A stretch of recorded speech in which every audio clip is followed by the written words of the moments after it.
Season है और मिठाई हर कोई पसंद करता है, इसलिए मैं लेकर आई हूँ आपके लिए एक ऐसी इजी मिठाई जो आप घर पर आसानी से बना सकते हैं, और वो है रसमलाई। रसमलाई एक इंडियन डिज़र्ट है जिसे किसी भी त्योहार के मौके पर या बिना किसी त्योहार के भी बना सकते हैं।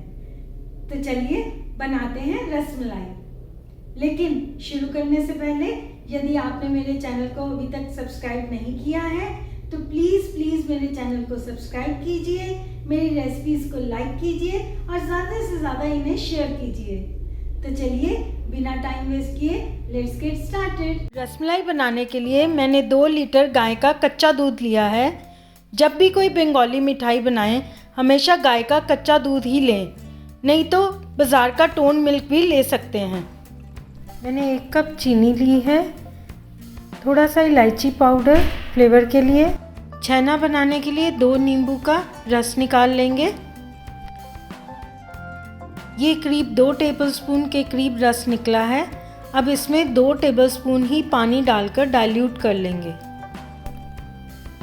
अब दूध को एक पतीला लेकर मैं हाफ कर लूँगी, यानी कि 1 किलो दूध का मैं छेना बनाऊंगी और 1 किलो दूध की मैं रबड़ी बनाऊंगी। अब जैसे मैं बता रही हूँ वैसे ही टिप्स एंड ट्रिक्स को फॉलो करेंगे तो आपकी रसमलाई बाज़ार से भी कहीं ज़्यादा अच्छी बनेगी। अब रबड़ी वाले दूध को एक साइड पे मीडियम फ्लेम पे रख देंगे और बीच बीच में चलाते रहेंगे। दूसरी तरफ छेना बनाने के लिए हम बाकी के दूध को हाई फ्लेम पर रखेंगे। हमें लगातार चलाते रहना है ताकि इसके ऊपर मलाई ना आए, क्योंकि बिना मलाई के दूध का छेना बहुत अच्छा बनता है। उबाला आ गया है। अब हम दूध को नीचे उतार लेंगे और 1-2 मिनट के लिए स्टर करेंगे, क्योंकि हमने इसे अभी एकदम से नहीं फाड़ना है। 2 मिनट हो चुके हैं।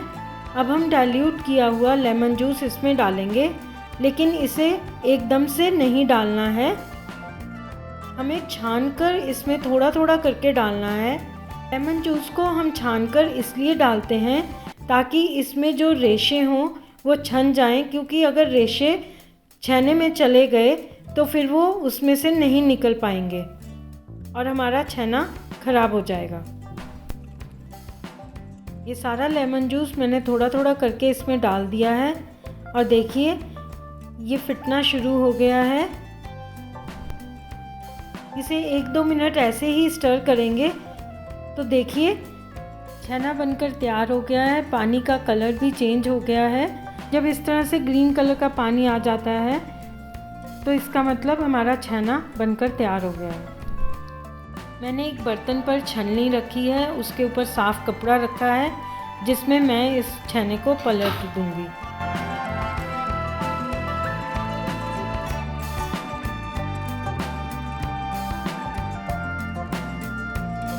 अब इसे साथ ही पानी से 2 से 3 बार अच्छे से धो लेंगे ताकि इसके सारा खटास निकल जाए।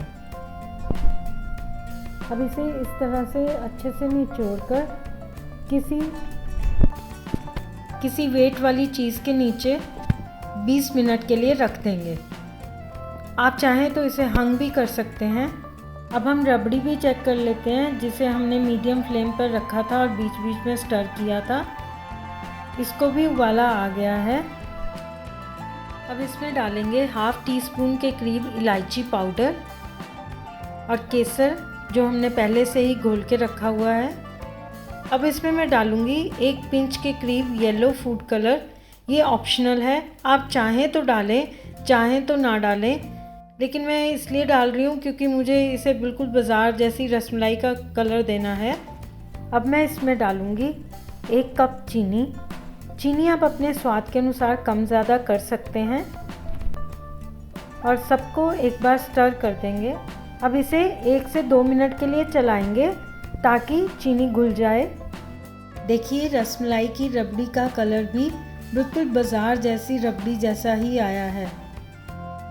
अब इस रबड़ी को मीडियम फ्लेम पर इसी तरह थोड़ी देर और पकाएंगे, बीच बीच में हिलाते रहेंगे। 20 मिनट हो चुके हैं। अब मैं लूँगी एक थाली और इस थाली में जो हमने छेना बनाया है उसे पलट लूँगी। देखिए कितना बढ़िया और सॉफ्ट छेना बनकर तैयार हुआ है। साथ ही मैं चाशनी बनाने के लिए लूँगी एक कढ़ाई, जिसे मैं हाई फ्लेम पे रखूँगी। इसमें डालूँगी 1 कप चीनी और 6 कप पानी। इसे लगातार चलाएंगे जब तक कि चीनी घुल ना जाए। हमें इसकी किसी तार की चाशनी नहीं बनानी है, बस सिर्फ जब तक चीनी नहीं घुलती तब तक ही इसे पकाना है। अब छेने को हथेली के इस भाग से 2 से 3 मिनट के लिए मसलेंगे। देखिए 2 मिनट में ही छेना और भी सॉफ्ट और मुलायम हो गया है। जब छेना खुद ब खुद थाली से उतरने लगे तो ये पहचान होती है कि छेना अब रसगुल्लियाँ बनाने के लिए बिल्कुल परफेक्टली ओके है। अब इसे एक बार हथेली में गोल कर लेंगे। अब इसके एक जैसे छोटे छोटे टुकड़े कर लें, क्योंकि चाशनी में जाकर ये डबल हो जाती है, इसलिए मैं छोटे साइज़ के ही बॉल्स बना रही हूँ। अब एक टुकड़ा लेंगे और इसे इस तरह से हाथों में गोल करते हुए एक क्रैक फ्री बॉल तैयार करेंगे, क्योंकि अगर आपके बॉल्स में क्रैक रह गया तो वो चाशनी में जाकर फट जाएगा। इस तरह से हमने सारे बॉल्स बनाकर तैयार कर लिए हैं। चाशनी में भी उबाल आ गया है। अब हम सारे बॉल्स एक एक करके इस चाशनी में डालेंगे। देखिए बॉल्स कैसे चाशनी में तैर रहे हैं। ये पहचान है कि ये जो छेने के बॉल्स बनकर तैयार हुए हैं ये बिल्कुल परफेक्ट हैं। मैंने सारे बॉल्स इसमें डाल दिए हैं और थाली से इसको ढक दिया है। इसे इसी तरह हमने 20 मिनट तक पकाना है। बीच बीच में हम इसे 1-2 बार चम्मच की हेल्प से हिला लेंगे। रसमलाई की रबड़ी भी बनकर तैयार हो गई है। हमने जितनी क्वांटिटी दूध की रखी थी उसके हाफ से भी थोड़ा कम हो गया है। इसी स्टेज पर हमें इसे उतार लेना है और ढक कर रख लेना है। 20 मिनट हो चुके हैं। अब हम अपनी रसमलाई के बॉल्स भी चेक कर लेते हैं। वाओ, अब आप देख सकते हैं कि इसका साइज़ डबल से भी ज़्यादा हो गया है। अब हम इसी स्टेज पर इसको बंद करेंगे और ढककर रूम टेम्परेचर पर आने देंगे। रसमलाई के बॉल्स रूम टेम्परेचर पर आ चुके हैं और हमारी रबड़ी भी रूम टेम्परेचर पर आ गई है। आप देख सकते हैं रबड़ी आगे से गाढ़ी हो चुकी है। अब मैं एक एक बॉल को इस तरह से निचोड़ते हुए रबड़ी में डालूंगी। ये देखिए रबड़ी में जाकर ये फिर से अपनी शेप ले लेते हैं। ये परफेक्ट रसमलाई बने होने की निशानी है।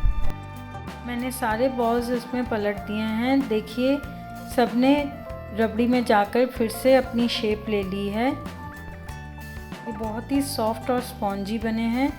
अब मैं लूँगी एक बाउल और सारी की सारी रसमलाई उस बाउल में ट्रांसफ़र कर दूँगी। हमारी रसमलाई बनकर तैयार हो गई है। अब हम इसे फ्रिज में ठंडा करने के लिए कम से कम 3 से 4 घंटे के लिए रखेंगे। आप चाहें तो इसको ऐसे भी सर्व कर सकते हैं, लेकिन मैं इसे पिस्ता और बादाम डालकर सजाऊंगी। तो लीजिए हमारी रसमलाई बनकर तैयार है। अब आप इसे बनाइए, खाइए और मुझे कमेंट करके बताइए कि ये आपको कैसी लगी। जल्दी ही एक और इजी और डिलीशियस रेसिपी लेकर के आऊँगी। तब तक के लिए stay safe, stay fit and keep on trying my recipes. Thank you for watching.